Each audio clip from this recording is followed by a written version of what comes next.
네, 국민의힘 대선 후보로 김문수 후보가 최종 선출된 가운데 한덕수 후보와의 단일화 작업에 속도가 붙을지 주목되고 있습니다. 또 민주당은 비상의원 총회를 열고 조희대 대법원장 탄핵 추진 여부 등을 논의하는데요. 네, 관련 내용은 이종근 시사평론가, 장윤미 전 민주당 법률위 부위원장과 짚어보겠습니다. 어서 오십시오. 안녕하십니까? 안녕하세요. 네. 자, 국민의힘 대선 주자로 김문수 후보가 이제 최종 선출이 됐습니다. 지금 당원 투표 여론조사에서 모두 한동훈 후보에게 앞서는 모습을 보였는데 일단 김문수 후보를 선택한 이유 어떻게 좀 분석하십니까? 세 가지 이유가 있다고 봅니다. 첫 번째는 한동훈 후보는 사실 수개월 전에 63%의 지지를 받은 그 당 대표였습니다. 전당대회에서. 그런데 지금은 30 몇 퍼센트, 그러니까 지금 김문수 후보한테 뒤지지 않았습니까? 그럼 수개월 만에 무슨 일이 있었습니까? 바로 계엄과 탄핵. 그러니까 김문수 후보와 한동훈 후보의 가장 큰 차이는 바로 윤석열 대통령의 계엄과 탄핵과 관련된 입장이 상반됐다. 즉 지금 당원들, 특히나 이제 당원 그 결과가 굉장히 격차가 벌어졌는데 당원들은 탄핵에 적극적으로 그런 그 반대를 하고 또 계엄에 적극적으로 계엄 해제를 찬성했던 한동훈 후보에 대해서 사실 김문수 후보의 의견이 더 옳다라고 판단하는 당원들이 더 많다는 뜻. 두 번째는 후보 단일화에 대한 입장이 지금 모든 후보들 중에 김문수 후보가 가장 열려 있었어요. 한덕수 후보가 등장한 이후부터 상당히 열려 있었다. 을지문덕이라는 말이 나올 정도로 문수와 덕수, 그러니까 김문수와 한덕수의 단일화를 마치 캐치프레이즈처럼 했던 부분. 마지막으로 조직과 바람. 즉 지금 김문수 후보는 이 굉장히 이번에 탄탄했어요. 들리는 말에 의하면 50명이 넘는 현역 의원이 바로 한덕수 후보를 지지하면서 김문수 후보의 캠프에 들어갔다라는 말이 있을 정도로 현역 의원들이 결집을 했었거든요. 거기에 반해서 한동훈 후보는 한 20여 명에 불과했고, 하지만 바람을 일으키면서 이 정당을 한번 개혁해보겠다라고 했는데 그 바람이 부는 것보다는 조직의 어떤 결집이 훨씬 더 효력을 발휘했다. 이렇게 세 가지 이유가 있다고 생각을 합니다. 네. 민주당 입장에서도 이제 국민의힘 대선 후보로 누가 선출될지에 관심을 가지고 볼 수밖에 없었을 텐데 이번 결과 좀 어떻게 보셨습니까? 일단 관전 포인트는 국민의힘이 이 탄핵의 강을, 계엄의 강을 건너지 못했다는 건 확인이 된 것 같습니다. 왜냐하면 김문수 후보가 한동훈 후보보다 당심에서 훨씬 앞섰어요. 22%포인트 차가 나고 이 민심에서는 한 3% 정도밖에 차이가 들지 않거든요.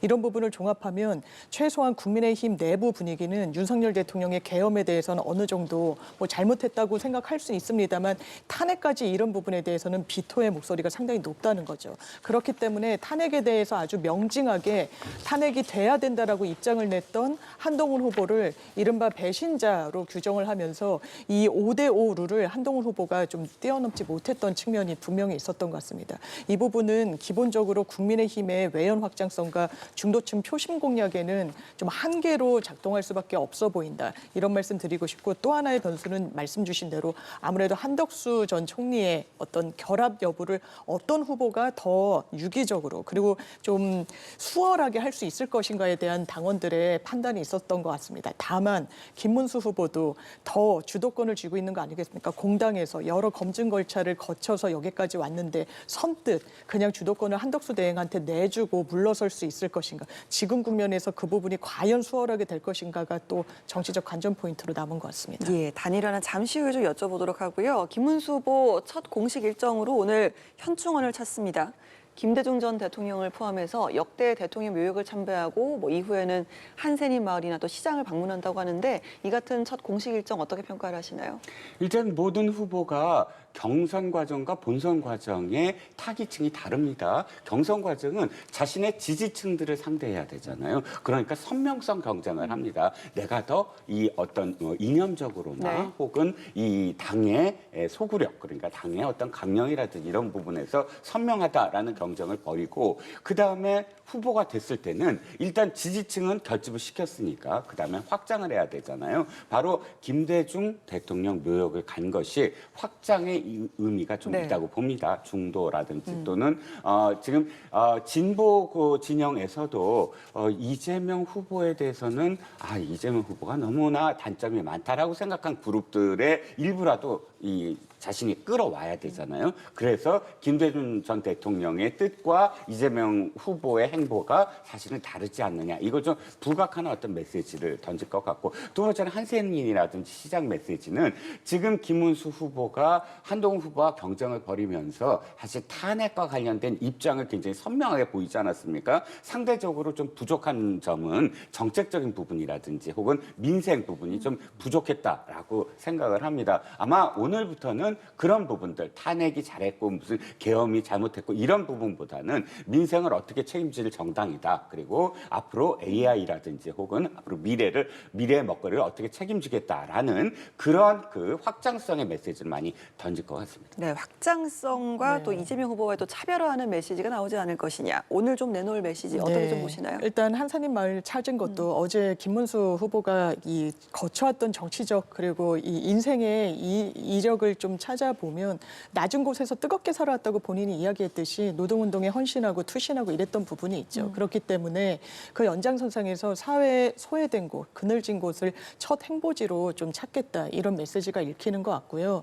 그렇지만 다만 지금까지 어떻게 국민의힘의 주자가 됐습니까? 이른바 꽃꽃문수라고 해서 국무위원들이 국민 앞에 사죄하고 사과드릴 때 본인은 끝까지 사과하지 않았습니다. 이것이 확장성을 가질 수 있는 저는 정치적 태도는 아니라는 생각이 들고 국민의힘도 역설적이게도 이 김문수라는 주자를 선택했을 때는 한덕수 대행과의 어떤 단일화의 어떤 포석도 있습니다만 아마 정말 필승 카드라고 생각할 것인지 아니면 당권을 유지하고 지방선거에 유리한 고지를 어떤 진영적으로 좀 확보하기 위해서 했던 건지 이 부분은 좀 볼 지점이 많다고 생각하고요. 김문수 후보가 지금 걷고 있는 길 아마 이재명 대표의 차별성을 내걸 수밖에 그러니까 당연히 내걸 수밖에 없겠습니다만 이 부분과 관련해서 첫 일성이 사전 선거운동, 사전 투표 없애겠다는 거였습니다. 그리고 선관위를 감사원에 이 감사를 네. 받도록 하겠다라고 이야기했어요. 이게 우리 먹거리랑 상관이 있습니까? 미래 시대 정신이랑 연결이 돼 있나요?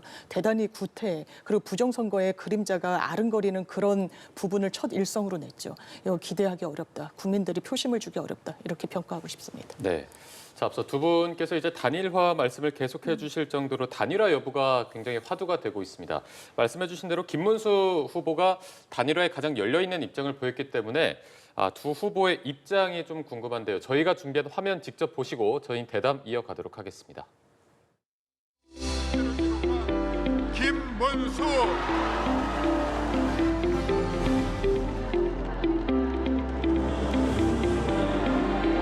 저는 민주당 이재명 세력의 집권을 막기 위해서라면 어떤 세력과도 강력한 연대를 구축할 것입니다.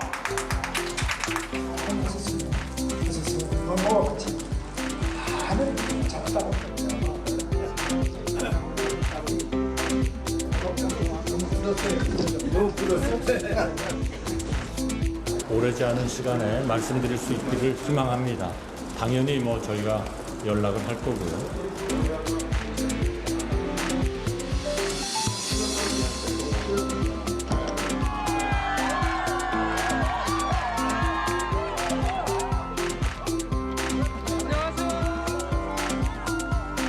제가 오늘부터는 경호 문제 때문에 손을 잡거나 못하게 됐으니까 이해 부탁드립니다. 눈은 맞출 수 있습니다. 손을 못 잡아도.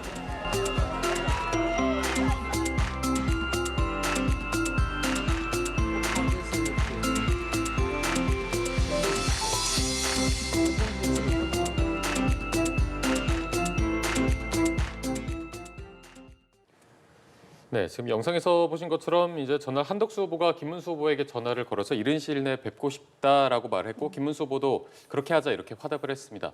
단일화 협상 지금부터 좀 어떻게 흘러갈 거라고 보십니까? 단일화의 어떤 그 방법이 여러 가지가 될 수밖에 없어요. 첫 번째는 옛날에 정몽준 노무현 이 두 분이 단일화했듯이 여론조사를 통해서 그냥 단일화로, 그러니까 여론조사 결과를 갖고 단일화를 그냥 승복하는 것. 두 번째는 토론, 그래도 토론은 해야 되지 않느냐 해서 토론 후 여론조사로 단일화한 것. 근데 이거는 양측이 예를 들어서 한덕수 후보가 입당을 하는 어떤 형태라든지 이런 걸 취하면서 이렇게 양측의 어떤 단일화지만 한 가지가 더 있잖아요. 빅텐트론. 네. 즉 이낙연 지금 새미래 고문, 새미래 민주당 고문과 또는 이준석 개혁신당 대표, 전 후보 이런 제 세력과 함께 단일화를 하려면 또 다른 어떤 형태가 필요하잖아요. 그런데 제가 보기에 이런 어떤 방법론은 사실 지지율에 따라서 달라질 겁니다. 무슨 얘기냐면 자 김문수 후보 지금은 그 전까지의 지지율은 일개 후보였어요. 그런데 지금 경선이 돼서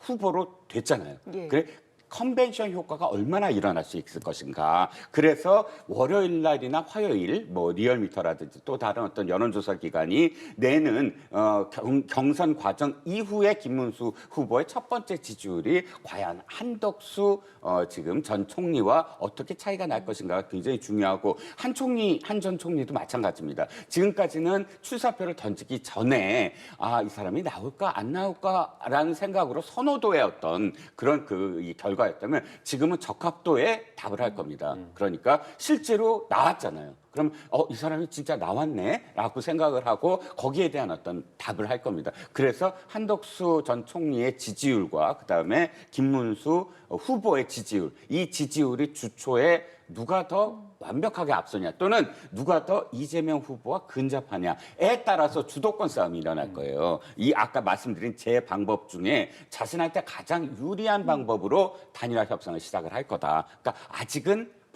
섣불리 판단할 수는 없대 지지율이 관건이라고 생각을 합니다. 네, 지금 다양한 시나리오를 좀 짚어주셨는데 김문수 후보와 한덕수 후보의 단일화 협상 네. 어떤 식으로 진행될 거라고 보시죠? 전 상당히 난항일 거라는 생각이 드는데요. 일단 지지율에는 그 승복 안 할 도리가 없는 거죠. 근데 그러면 지지율이 일방 후보가 이를테면 한덕수 전 총리가 대단히 앞서고 있느냐? 그렇지 않습니다. 반기문 전 사무총장 같은 경우도 막 국민 여론이 불붙었을 때 20%대로 출발하고 그러고도 낙마를 했었어요. 이 검증의 절차가 쉽지가 않은 건데 한덕수 대행은 지금 보수 파이를 넓히기보다는 그 안에서 표를 그냥 나눠 먹고 분할하고 있을 뿐이에요. 경쟁력이 그렇게 지지율로서도 있다고 보기 어렵습니다. 다만 이른바 친윤 진영이 그래도 우리의 어떤 이 세력을 계속 공고히 가져가기 위해서 가장 유효한 카드로 사실상 한덕수 대행을 고른 것 같은데 이 부분이 정말 필승 카드로서 국민들한테 나아갈 수 있을 것인지 그리고 지금 방식조차 합의되지 않았습니다. 콩콜라베 방식이냐 뭐 여론조사를 할 것이냐 이 부분 둘 다 했을 때 어느 한 진영이 어느 한 후보가 훨씬 앞서지도 않는 상황에서 그렇다면 이 부분에 대해서 깔끔한 승복이 있을 것인가도 상당히 또 관건이고요. 그리고 김문수 후보의 어떻게 보면 기류가 바뀌었다는 것도 좀 들여다볼 지점이라고 생각합니다. 지금 주자가 된 데에는 한덕수 대행에 대한 단일화에 대한 강력한 의지를 드러냈다는 부분이 반영됐다고 보여지지만 어제 바로 당연하지만 물을 수밖에 없습니다. 국민의힘 경선이 준결승처럼 돼버렸거든요. 본선을 다시 치러야 되는 것 같으니까 그럼 본선 어떻게 되는 거냐, 단일화 어떻게 되는 거냐. 그러니까 한숨을 돌리겠다고 이야기를 했어요. 한숨 2번만 돌리면요 단일화 될 수 없을 겁니다. 5월 7일 다음 주 수요일이면 이 선거 공보물 발주를 내는 그 마지막 시한이에요. 그것도 넘기고 5월 11일까지 가면 두 주자가 같이 등록을 해야 되는 겁니다. 일단 단일화가 삐걱될 수밖에 없는 거죠. 시간이 너무 없어요.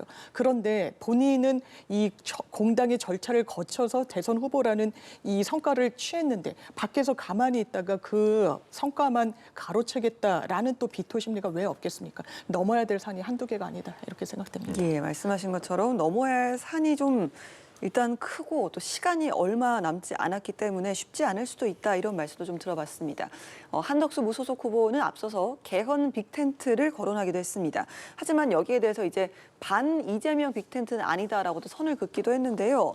앞으로 좀 어떤 성격의 빅텐트 논의가 이루어질 수 있을 것으로 보시는지 궁금합니다. 일단 한덕수 전 총리 입장에서는 특정인에 대한 비토의 빅텐트는 굉장히 적은 그런 그 작은 빅텐트가 아니라 스몰 텐트가 될 수 있지만 개헌이라는 포지티브한 의제를 갖고 빅텐트를 치면 제 세력이 다 연대할 수 있다라는 그런 효과. 두 번째는 그러니까 개헌이라는 부분은 자신이 조금 더 주도권을 가질 수가 있다. 즉 김문수 후보와 당이라 하는 건데 김문수 후보가 개헌에 대해서 사실 그렇게 적극적으로 어떤 이슈하지 않았거든요. 자신은 처음부터 개헌을 해야 된다. 이번에 그 출사표를 던질 때 세 가지를 약속했잖아요. 네. 국민통합이라든지 또는 협상이라든지 또는 마지막 맨 처음 얘기한 게 개헌, 바로 개헌입니다. 그러니까 자신은 개헌할 적임자다라는 게 캐치프레이즈이고 또 자신의 상품이거든요. 네. 그렇기 때문에 이니셔티브를 취하기 위해서 개헌을 이야기하고 지금 김문수 후보만이 아니다. 이제 이낙연, 그다음에 이준석 이런 제 세력과 개헌과 관련된 논의를 해서 단일화할 후보는 나다라고 지금 강조를 하는 그런 입장이에요. 그런데 사실 굉장히 어렵죠. 왜냐하면 이건 자신이 되겠다라는 그런 전제가 아니면 사실 쉽지 않거든요. 예를 들어서 이준석 대표한테 기회가 있을까? 또는 이낙연 고문한테 기회가 있을까? 왜 그들은 예를 들어서 각각 정당이 있는데 지금 국민의힘은 제2당으로서 선거비 보전이 선거비를 받을 수 있는 그 금액이 굉장히 큽니다. 그런데 지금 단일화했다고 해서 다른 정당의 후보한테 자신들이 갖고 있는 어떤 선거 자금을 빌려주거나 할 수가 없잖아요. 그럼 개혁신당이나 또는 새미래 고문인 이낙연 후보는 자신들이 어쨌든 독자적으로 선거를 치러야 되는데 그런 여러 가지 문제, 그러니까 한덕수 후보는 입당을 하는 형식으로 그 문제를 뛰어넘을 수 있지만 제 세력과의 단일화가 쉽지 않은 어떤 상황이다. 즉 그 두 후보가 단일화 과정에서 승복을 하고 어떤 드롭을 하는 그런 결과가 전제돼야 될 텐데 이준석 개혁신당 후보로서는 받아들이기 힘든 어떤 그런 제안으로 보여서 쉽지 않은 지금 전망입니다. 예, 보니까 일단은 개헌으로 김문수 후보와의 차별화를 꾀했습니다만 이 빅텐트 자체가 네. 쉽지 않게 흘러갈 맞습니다. 것이다라고 했거든요. 그렇다면 어느 정도까지 논의는 해볼 수 있는 건지 궁금합니다. 그런데 지금 흘러가는 부분을 보면 말씀 주신 대로 빅텐트의 성격 규정부터 맞지가 않아요. 지금 이 한덕수 후보 같은 경우에는 왜 특정인을 겨냥한 빅텐트를 치냐. 이건 개헌 빅텐트다. 그렇죠. 김문수 후보는 이거는 반명 빅텐트다라고 이야기를 합니다. 물론 이게 명명에 불과할 수도 있겠습니다만 조금 잘 결합하지 않는 부분이 있고 그렇다면 거기에 결합하는 인적 구성들은 어떻습니까? 빅텐트는 단순한 단일화를 넘어서는 차원이잖아요. 이 외부에 이 반 이재명 전선을 크게 쓰자는 그런 취지 아니겠습니까? 그래서 거론되는 인물들이 이낙연 전 총리 그리고 이준석 전 대표 등등일 텐데 그러면 이낙연 전 총리가 지금 어떤 보도가 나오고 있습니까? 빅텐트 오케이 나도 가겠다. 다만 국민의힘은 이 내란의 세력 그리고 지원 세력이라는 그런 그림자가 있으니 당명을 바꿔라라고 이야기를 한다는 거예요. 그게 단순히 당명을 바꾸는 문제가 아닙니다. 계엄에 대해서, 이 내란에 대해서, 탄핵에 대해서 어떤 정치적인 입장을 견지하는지의 이 노선 차이가 너무나 뚜렷한 거예요. 그래서 이낙연 전 총리 같은 경우에는 최소한 계엄에 찬성할 수는 없는 거죠. 근데 한덕수 대행은 어떻습니까? 거기에 대해서 어떤 의미 있는 메시지를 정확하게 냈습니까? 사과한다는 겁니까? 수용한다는 겁니까? 정확하게는 내란 혐의의 피해자로 입건돼 있기도 하죠. 이런 부분과 관련해서 노선이든 인적 구성이든 어떤 절차든 누가 주도권을 가질 것이냐 하나 이 부분이 매끄럽게 진행될 수조차 없습니다. 차라리 단일화를 하는 부분에 방점을 찍어야지 아마 국민의힘으로서는 더 이 정치적 외연 확장을 명분으로 빅텐트를 쳤다가는 더 좀 매끄럽지 않은 그런 상황에 돌입할 것 같습니다. 네. 자, 이번엔 민주당 얘기를 좀 해보도록 하겠습니다. 이재명 후보는 경청 투어를 계속해서 이어가고 있죠. 지금 강원도 동해안벨트 이어서 오늘은 경북, 충북으로 이동해서 경청 투어를 이어갑니다. 어제 그 현장 분위기가 그 습격 제보가 맞습니다. 좀 잇달라서 좀 스킨십을 줄이는 모습이었거든요. 맞습니다. 지금 이재명 후보 같은 경우에는 과거에도 피습을 당한 적이 있고요. 지금 이제 불특정 다수의 유권자분들을 당연히 만나야 되지만 워낙에 정치적으로 강대강으로 지금 극화되고 있는 상황이기 때문에 이런 제보 그리고 이런 제보를 그냥 흘릴 수도 없는 그런 상황들이고 정황이 있기 때문에 좀 스킨십은 최소화하지만 그래도 본인이 이야기했듯이 유권자들과 눈을 맞추고 경청하고 이야기를 듣고 그런 민생 행보는 안 할 수가 없을 겁니다. 지금 시대 정신 개헌이라고 국민의힘에서 이야기하지만 개헌이라고 볼 수 없습니다. 권력구조 개편 당연히 중요하지만 지금 대한민국 경제 소상공인, 민생 이 정부가 너무너무 망가뜨렸습니다. 이거는 좀 부인할 수 없는 거예요. 그러면 우리가 일단 잘 먹고 사는 문제부터 해결해야 되는 거 아닙니까? 그걸 어떻게 해야 되겠습니까? 대선 주자로서는 그렇다면 이야기를 듣고 현장으로 갈 수밖에 없는 겁니다. 이런 제보가 있고 어떤 피습의 위험도가 감지되더라도 할 수 있는 일을 해야만 하는 그런 상황이 수권 정당을 자임하는 민주당으로서는 걸어야 되는 길이라는 생각이 들고요. 그 연장선상에서 대선이란 건 절대평가가 아닙니다. 상대평가예요. 그러면 누가 더 민생 행보를 하느냐. 지금도 아까도 말씀드렸지만 사전 투표하면 안 된다. 선관위도 감사원 감사받아야 된다. 이거 시대 정신 아닙니다. 민생 먹거리 미래 발굴과 다 무관해 보여요. 대단히 구태로 보이는 부분이 있죠. 그거를 뛰쳐넘어서 그것을 극복해서 미래로 나아가겠다는 메시지를 지금 민주당이 좀 정확하게 내고 있다. 이렇게 평가하고 싶습니다. 네. 지금 이재명 후보의 움직임에 대해서는 어떻게 분석하십니까? 일단 이런 대통령 후보가 피습이라든지 이런 부분들과 관련돼서 제보가 이어지고 또 실질적으로 그런 일을 한번 당했고 한 점에 대해서 대한민국이 민주주의가 굉장히 퇴행되고 있다. 그리고 절대 정치 테러는 있어서는 안 된다라는 걸 전제로 해서 한 가지 아쉬운 점이 있습니다. 이재명 후보가 지금 생각해야 될 건 이런 제보들 테러라는 어떤 성격이 무엇 때문에 하냐면 두려움을 갖게 만드는 것이거든요. 예를 들어서 파리에서 카페 앞에서 굉장히 큰 테러 사건이 일어서 사상자가 많이 난 사건 있지, 기억하시죠? 그런데 그 다음 날 바로 그 카페를 열고 파리 시민들은 일상을 그냥 회복을 했습니다. 일상 아무 일도 없었다는 듯이 그 이유는 바로 그 테러범들이 노리는 것이 두려움 때문에 일상을 하지 않게끔 하는 것이거든요. 그때 당시에 파리 아까 프랑스의 대통령도 그 점과 관련해서 언급을 했고요. 저는 이재명 후보가 도리어 이런 메시지를 내면 훨씬 더 의연해 보였을 거다. 지금 대통령 후보잖아요. 대통령은 어떠한 점에 있어서도 스스로 두려움을 느끼는 모습을 보여서는 저는 안 된다고 생각을 합니다. 왜? 대통령은 국민들을 안심시켜야 되고 어떤 국가적 위기나 위협에서도 의연하게 자신의 마지막 판단으로 국가와 또 국민을 지켜야 되거든요. 그런데 자신의 습격에 대한 어떤 제보 때문에 내가 사람들과 만나지 못합니다라고 이야기하는 것이 도리어 거기에 대한 어떤 그런 제보의 성격을 받아들이는 셈이 돼버렸어요. 그래서 물론 경호라든지 이런 건 더 강화해야 되고 하지만 그럼에도 불구하고 내가 제보 때문에 못 만납니다라는 언급을 하는 건 대통령 후보로서 의연하지 못하다라는 어떤 그런 이미지도 줄 수 있으므로 사실 테러 자체가 있어서는 안 되지만 좀 더 의연한 모습이 좀 아쉽다 생각을 합니다. 알겠습니다. 당내 이야기를 좀 해보자면요. 파기환송 심과 관련을 해서 이제 조희대 대법원장 탄핵 또 수사까지 촉구하는 성토가 이어지고 있습니다. 당내 움직임 이야기를 좀 해주실까요? 네, 일단 민주당에는 상당히 격앙된 분위기가 있는 게 맞죠.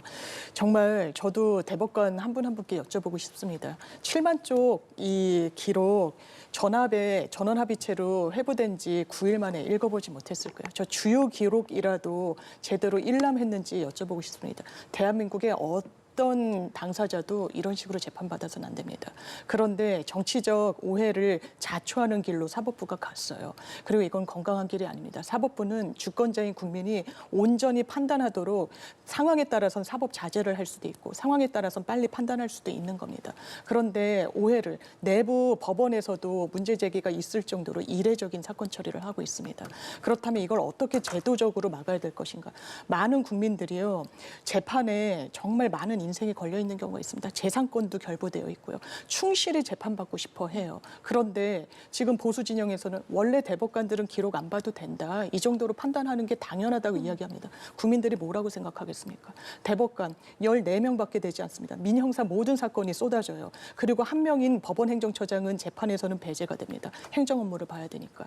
제대로 판단받고 있나? 내 판단, 내 재판 제대로 대법관들이 결정하고 있나? 의문이 상당히 부상하는 거죠. 거죠. 그러니까 대법관 증언 이야기가 나오는 겁니다. 이게 한두에 나왔던 이야기가 아니고 제도적으로 보완할 수 있는 부분을 문제가 노정됐을 때는 풀어나가야 된다. 그게 어떻게 보면 국회의 숙제 아니겠습니까? 그 연장선상에서 입법 방안이 논의되는 게 당연하다고 생각합니다. 예, 여기에 대해서 이재명 후보는 일단 당이 국민의 뜻에 맞게 처리할 것이다라고 했거든요. 이 부분은 좀 어떻게 들으셨어요? 대단히 부적절합니다. 이재명 후보는 지금 민주주의를 위해서 무슨 투사를 하는 어떤 과정에서 이런 지금 법을 어겼다거나 이렇지 않습니다. 자신의 어떤 선거법 위반이고 자신의 성남시장 시절에 관련된 어떤 비위를 덮기 위했다라는 대법관의 이번 판결문에 그런 어떤 의도가 있었다라고 판결문에 적시가 됩니다. 그렇다면 자신이 오롯이 그 재판에 임해야지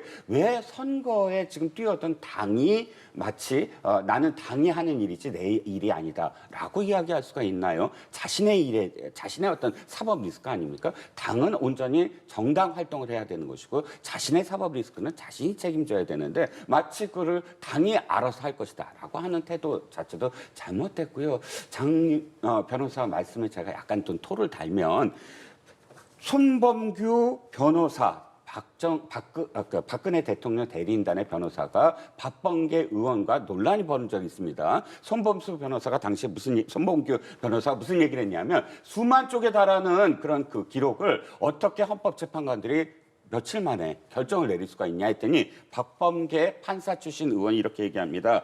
일주일이면 수만 쪽 다 읽었다. 난 판사 시절에 일주일에 한 번씩 재판하는데 수만 쪽이 아니라 수십만 쪽도 다 읽고 재판을 했다라고 이야기합니다. 9일 6만 쪽 다 읽을 수 있습니다. 그리고 왜 읽을 수 없냐면 통상 한 달 걸린다, 3개월 걸린다. 이건 다른 재판들도 다 해야 되기 때문입니다. 하지만 지금 조희대 대법원장이 취임 때부터 이렇게 얘기했어요. 선거법에 명문화된 633 법칙은 훈시 규정이 아니라 강행 규정이다. 그 당시 취임 때부터 이재명 후보가 될 줄 알고 이재명 후보의 사법 리스크를 얘기했을까요? 아닙니다. 이전 김명수 대법원장 시절에 20여 명의 선거법 관련된 그런 연루된 민주당 의원들이 거의 다 4년을 다 채웠어요.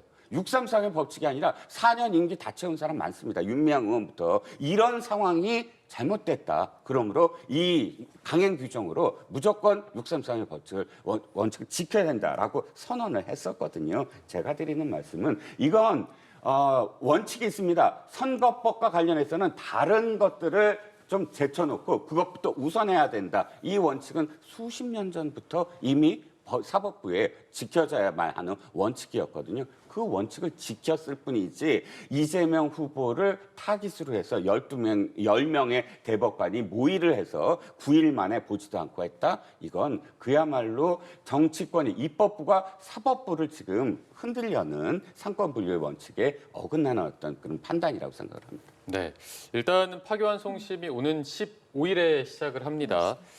파기환 송심이 최소 한 달 정도 걸리는 점, 또 재상고 가능성이 있는 점 등을 고려했을 때 대선 전에 결론이 나올 것인가 이 부분이 또 가장 관심이거든요. 나올 가능성은 거의 0에 수렴합니다. 실제로 5월 15일 날 잡은 것도 대단히 이례적으로 빠른 거예요. 그거는 법원에서도 문제 제기가 있습니다.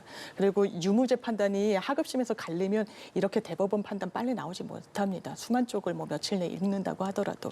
그러니까 이례적으로 어쨌든 선거에 대법원이 그리고 법원이 관여를 하고 있다는 인상을 주고 있고 그렇다면 이게 절차적으로 이 대선 전에 완전히 마침표가 찍힐 것인가 불가능하다는 말씀을 드리는 게 5월 15일 날 첫 기일이 파기환송심이 열리고요. 만약에 피고인이 불출석할 수도 있습니다. 그럼 기일을 반드시 다시 잡아야 돼요. 그럼 5월 안에는 결론이 나오기 어려울 수도 있고 무리해가지고 안 나왔는데 바로 다음 기일 날 그런 판결 선고 기일로 잡을 수도 있는데 그러면 5월 안에 만약에 결론이 나온다. 그러면 만약에 검사가 본인이 수긍할 수 없는 결론이 나오면 검사가 피고인이 수긍할 수 없으면 각자가 또 재상고할 수 있는 겁니다. 재상고 기간은 일주일입니다. 일주일 안에 하는 거예요. 넘어간 다음에 소송 기록이 넘어갔다는 접수 통지서를 당사자가 받습니다. 그리고 그 날로부터 20일 안에 상고 이유서를 내게 돼 있어요. 재상고 이유서를. 그러면 이게 한 달이 훌쩍 넘어가는데 6월 3일이 뭡니까? 7월, 8월로 넘어갈 수밖에 없는 그런 이 절차거든요. 그렇기 때문에 이 부분과 관련해서 마침표가 찍힌다. 공직선거법 민사소송법과 관련해서 형이 확정된다. 이 기대를 하기는 어려운 게 현실입니다. 거의 영에 수렴한다라고 그 가능성에 대해서 보셨는데 어떻게 보십니까? 그렇죠. 대법원의 확정 판결은 재상고의 가능성, 그러니까 재상고를 했을 때 이 6월 3일까지 재상고는 불가능하겠죠. 하지만 지금 15일 날 만약에 불출석하더라도 선고 기일을 굉장히 빨리 잡을 것 같습니다. 그렇다면 6월 3일 이전에 최소한 지금 파기환송심 고법에서도 다시 유죄 판결, 그러니까 뭐 가능성 100만 원 이상의 벌금 또는 징역형에 지금 그 피선고권이 박탈되는 확정 판결이 아니라 그 판결만 나더라도 사실 국민들이 판단할 수 있는 여지가 있거든요. 이렇게 됐을 때 재상고를 하더라도 저는 0%. 그러니까 대법원에서 이거 다시 판단했더니 아니더라라고 할 수 있는 확률은 없습니다. 왜냐하면 자신들이 이미 유죄 취지의 파기환송을 했고, 두 번째 물론 재상고에서 뒤집히는 경우도 있어요. 어떤 경우 그때까지, 그러니까 재상고 넘어올 때까지의 어떤 증거가 아니라 전혀 진짜 새로운 증거가 나왔을 경우, 그때는 재상고도 뭐 다시 뒤집힐 수 있습니다. 하지만 없잖아요. 그런 건 우리가 전망할 수 있지 않겠습니까? 그렇다면 국민들이 정말 판단을 할 것이다. 그러니까 6월 3일 이전에 파기환송심 서울고법에서 판결은 만약에 유죄 확정, 피선고권 박탈 유죄 확정이 나온다면 이건 나중에 대법원의 어떤 그런 확정 판결이 당선 이후에 나오더라도 이 사람은 안 되겠다라는 판단을 할 수 있는 최소한의 근거는 전 되리라고 봅니다. 알겠습니다. 두 분 말씀 여기까지 듣겠습니다. 이종근 시사평론가, 장윤미 전 민주당 법률위 부위원장과 함께 대선 관련 상황 짚어봤습니다. 오늘 말씀 고맙습니다. 고맙습니다. 감사합니다.